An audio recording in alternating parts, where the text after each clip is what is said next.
Hello students, good morning to all of you. This is Abhishek Agnihotri, your maths teacher from Springdale College, Pilibhit. I welcome you in Maths Planet. Today we are going to solve question 5 of exercise 7.1. Okay, you can see on the screen, here is question number 5. In triangle ABC, here is triangle ABC and triangle PQR. This is triangle PQR. AB equal to PQ. AB ये वाली side है और PQ ये वाली side है, so we have denoted with the same sign, so these are equal. Now BC equal to QR, तो BC ये है और QR यहाँ पे. CB and RQ are extended to X and Y. CB ये वाली इसे X तक एक्सटेंड किया गया है और RQ इसे Y तक एक्सटेंड किया गया है respectively, and angle ABX ये वाला angle this is equal to angle PQY, that means this exterior angle. So these two exterior angles are equal. This is the given information in the question. We have to prove that triangle ABC congruent to triangle PQR. All right. So let us start the solution. Given that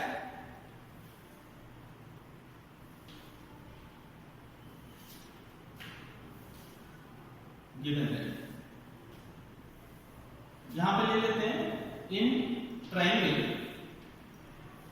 ABC and triangle PQR. Okay, triangle ABC and triangle PQR given that AB equal to PQ. Okay, it is given. Now second, BC equal to QR. This is also given. Okay. Third, we are taking this exterior angle. Okay. Exterior angle is also given. Angle AX ABX equal to angle PQY. This is also given. जब ये वाला angle ये दोनों equal दे रखे हैं तो आप लोग देख सकते हैं कि this is forming a linear pair and here is also forming a linear pair. तो अगर 180 डिग्री में से इस वाले एंगल को माइनस कर दिया जाए तो ये एंगल मिलेगा और 180 डिग्री में से इस एंगल को माइनस किया जाए तो ये वाला एंगल मिलेगा. तो 180 डिग्री में से जब इक्वल एंगल माइनस किए जाएंगे that means 180 minus ABX equal to 180 minus PQY. Okay, और 180 में से ये माइनस करने पे हमें एंगल्स कौन से करना है? 180 में से ABX माइनस हुआ तो इंटीरियर एंगल मिलेगा angle ABC. Angle ABC equal to angle PQR. Okay, hence triangle ABC is congruent to triangle PQR, and the condition applied here is, देख सकते हैं आप लोग, ये वाली साइड इसके इक्वल है, ये वाली साइड इसके इक्वल है और इन दोनों के बीच का एंगल ये वाला, ये एंगल इसके इक्वल है. So two sides and angle between them is equal to the respective sides and angle between them. All right. So we can say by condition of SAS, side angle side. तो यहाँ पे mention कर देंगे by SAS. So this is solution for question number 5. Now we are going to solve question number 6.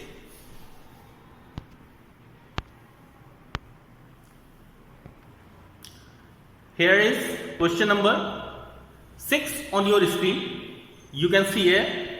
Question is, in the figure, D and E are points on the base BC of triangle ABC. Okay, triangle ABC ये आपको given है. इसके base BC के ऊपर point D और E इस तरह से मेंशन किए गए हैं that BD equal to CE. BD part देखते हैं कहाँ है? यहाँ से लेके यहाँ तक. ये जो पार्ट है ये BD है और ये यहाँ से यहाँ तक ये CE है. ठीक है. So BD is given equal to CD. You have to prove that triangle ABE congruent to triangle ACD. ठीक है, कुछ इंफॉर्मेशन हम लोगों को यहाँ पे दे रखी है क्वेश्चन में, and the rest information is given in the figure. आप देखेंगे जब फिगर गिवन है एस चार्ट पब्लिकेशन की बुक में, उसमें ये वाली लाइन AD और AE लाइन को सेम मार्क कर रखा है. ठीक है, so these lines will be taken equal and these angles are also marked as same. So these angles will also be considered as equal. Okay. So these three conditions we will follow and prove that triangle ABE equal to triangle ACD. So let's have a look on the solution.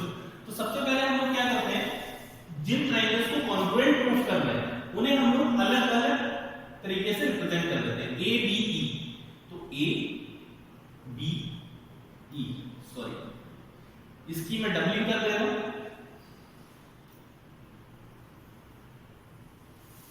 इस तरह से. ABE अब आपको अलग से दिखने लगा होगा, और ACD जो नैरो लाइन दिख रही है वो ACD है, और जो ब्रॉड लाइन दिख रही है वो ABE है. ठीक है, now in triangle ABE and triangle ACD. Okay, ABE and ACD. तो ABE में देखते हैं क्या क्या दे रखा है. ABE की line AE is given equal to इस वाले ट्रायंगल की line AD. AE equal to AD it is given. Okay, the second condition is अगर इस ब्रॉड वाले ट्रायंगल की बात करें तो इसका ये वाला एंगल इस नैरो वाले ट्रायंगल की इस वाले एंगल के इक्वल दिख रहा होगा. ठीक है, तो angle AEB equal to angle ADC.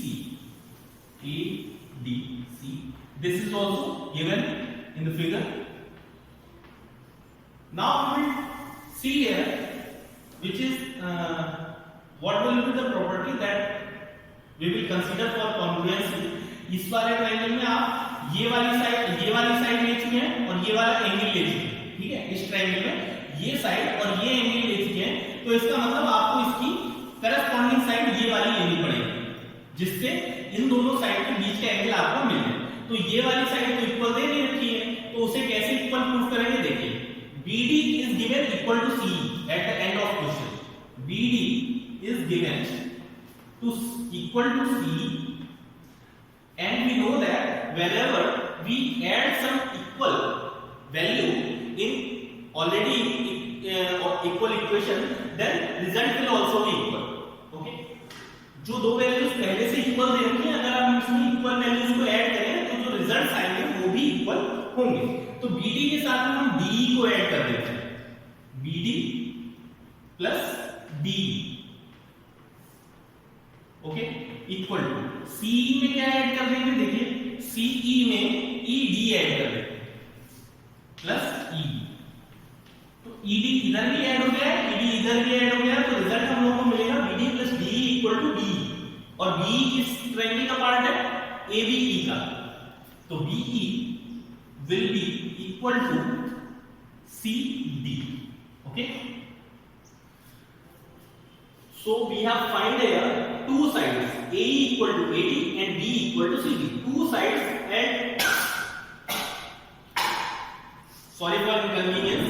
Two sides and the angle between these two sides is equal to the corresponding part of other triangle. So we can say that hence triangle ABE is congruent to triangle. दूसरा क्या लेना है, ACD. Okay, and the property used is by side angle side, SAS. By SAS property we can say that these two triangles are congruent. So guys, this is solution for question number 6 of exercise 7.1. Now we will solve question number 8. So let's have a look on question number 8. Sorry, question number 7 we are going to do. Okay, this is question number 7 on your screen. Here you put ABC is an equilateral triangle. D, E, F are points of BC. Point here is on. Okay. Points on BC, CA and AB respectively, such that BD equal to C equal to AF, and we have to prove that DEF is an equilateral triangle. तो इसमें हम लोगों को figure नहीं दिया हुआ है, we have to draw the figure by ourselves. Okay, so let us draw the figure required. जैसे जैसे इंफॉर्मेशन दी है वैसे वैसे हम लोग ड्रॉ करते हैं. ABC is an equilateral triangle. तो हम लोग सबसे पहले ABC एक ट्रायंगल ड्रॉ कर लेते हैं जो कैसा है, इक्विलेटरल. इक्विलेटरल ये देखने में लग नहीं रहा है तो हम लोग थोड़ा सा इसको चेंज कर लेते हैं. ठीक है, ओके. अब ये इक्विलेटरल लग भी रहा होगा. ABC, this is an equilateral triangle, so obviously AB side will be equal to BC and BC will be equal to AC. So all these three sides are equal to each other. Now what we have to do, D, E, F are points on BC. BC के ऊपर कौन सा point है, D है. Remember guys, it is not given that this is the midpoint of BC. BC का mid point नहीं दिया है, किसी भी पोजीशन में D पॉइंट दिया हुआ है. ठीक है, BC के ऊपर D है, CA के ऊपर E है. CA ये वाला है, यहां पे E ले लेते हैं, और AB के ऊपर कौन सा है, F पॉइंट. AB के ऊपर आपका F पॉइंट हो जाएगा.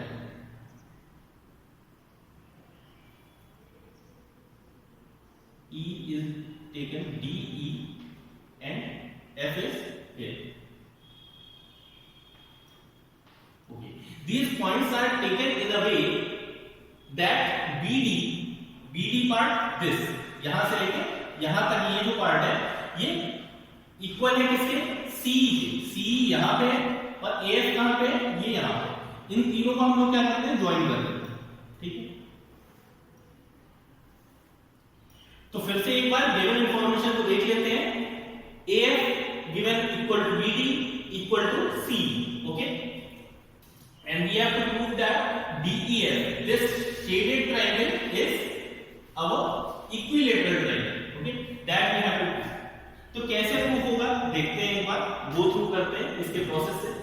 हम अगर इस वाले ट्रायंगल को इसके कॉन्ग्रुएंट प्रूफ कर दें तो ये वाली साइड इसके इक्वल हो जाएगी.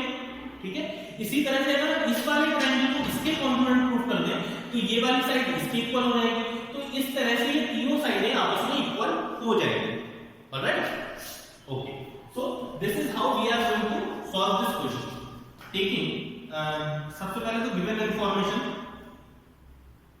नोट कर लेते हैं. गिवन दैट क्या क्या गिवन है, AB equal to BC equal to CA. क्योंकि ये इक्विलेटरल ट्रायंगल है तो ये कंप्लीट साइड्स जो है वो इसके इक्वल हो जाएंगे.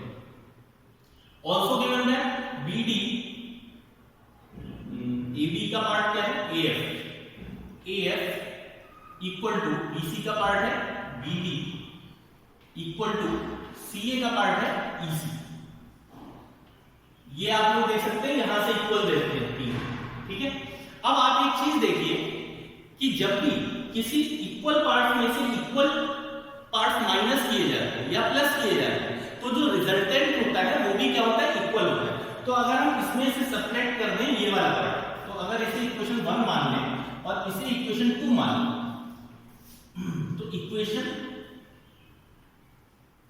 1 माइनस इक्वेशन 2 अगर कर दें, 1 और 2 करते हैं तो AB minus AF, AB minus AF क्या हो जाएगा, देखिए AB ये है, इसमें से AF अगर निकाल दिया तो क्या बचेगा, BF will be equal to.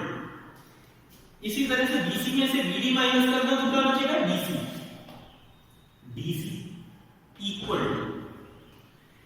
इसी तरह से AC में से जब हम EC माइनस कर देंगे तो क्या बचेगा, AE. तो ये हम लोग को प्रॉपर्टीज यहां से मिल चुकी है. And also we know that as चलिए वो बाद में। सबसे पहले लेते हैं in triangle A E F, in triangle A E F and triangle, दूसरा क्या लेना ए ई एफ, तो सी के करस्पॉन्डिंग क्या लिया जाएगा C D E, and triangle C D E.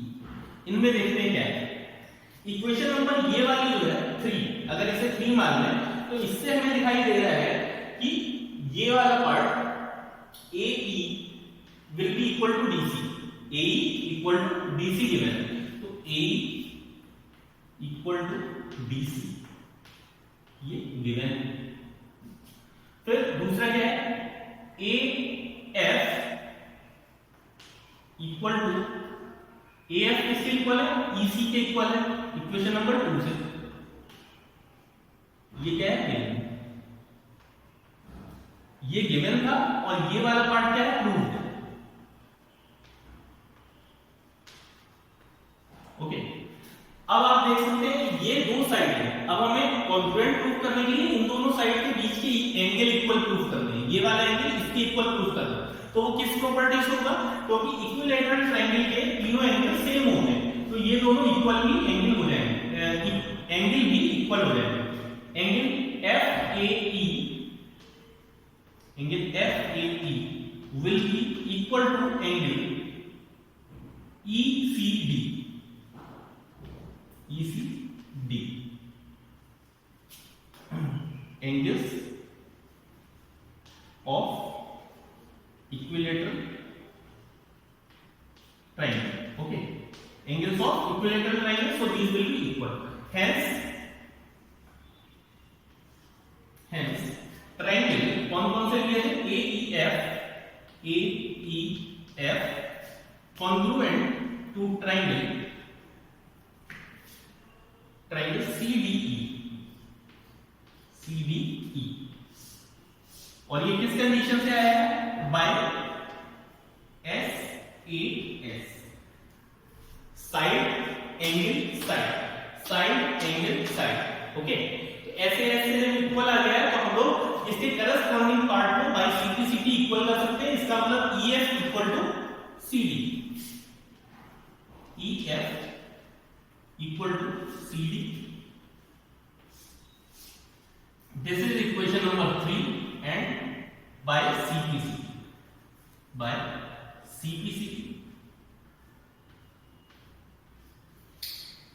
Similarly, we can say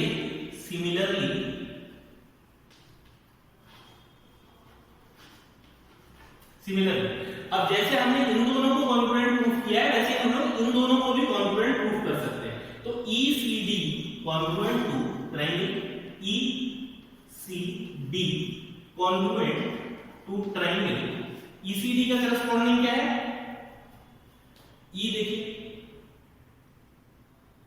ECD, तो DEF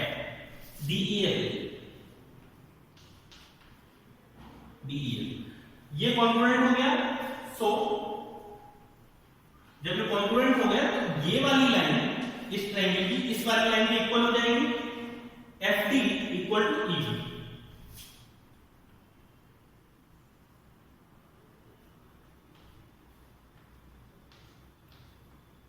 ये हो जाएगी आपकी इक्वेशन नंबर 4, और ये कैसे है सीपीसीटी से, ठीक है, by CPCT corresponding part of congruent triangles. अगर आप इन्हें कंपेयर करें EF equal to CD and CD equal to FD, ये ED in CD,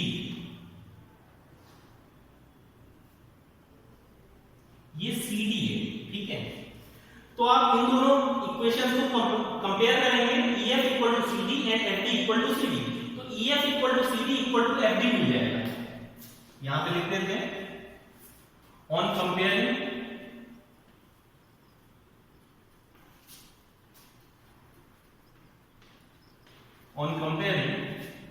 equation 3 and equation 4, EF equal to CD equal to FD.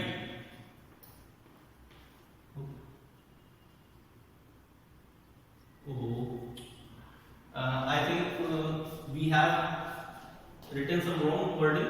EF will be equal to CD. It is not CD, it is ED.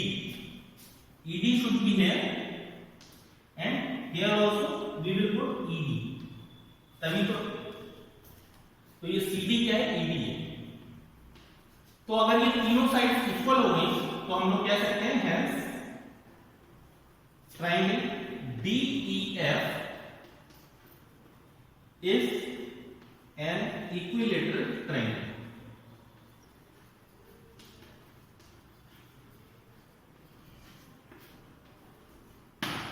Okay, so this is solution for the given question.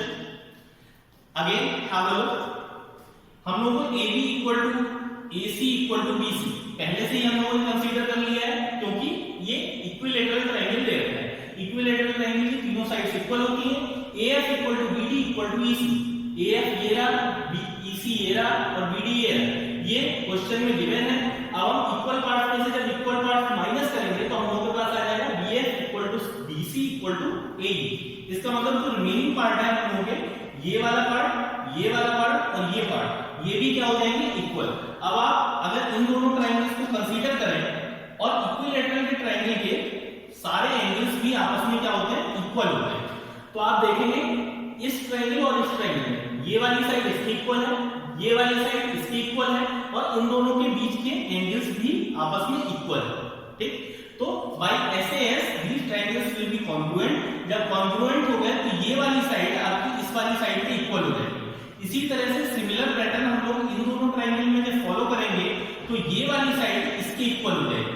तो इन दोनों equation को comparison करने पे हम लोग देखेंगे and में कि ये वाली साइड और ये तीनों साइडें इक्वल है आपस में. When three sides of a triangle are equal to each other, then we can say it is an equilateral triangle. Alright? So I hope you are able to understand what we have to do in such type of question and how we are going to solve them. Okay, this was question number 7. In this session we solved question number 5, 6 and 7. Remaining questions, question 8, 9 and 10. Those are also on the same pattern. You have to do by yourself in homework. In next session we will start with question number 11. Till then, take care. Thank you.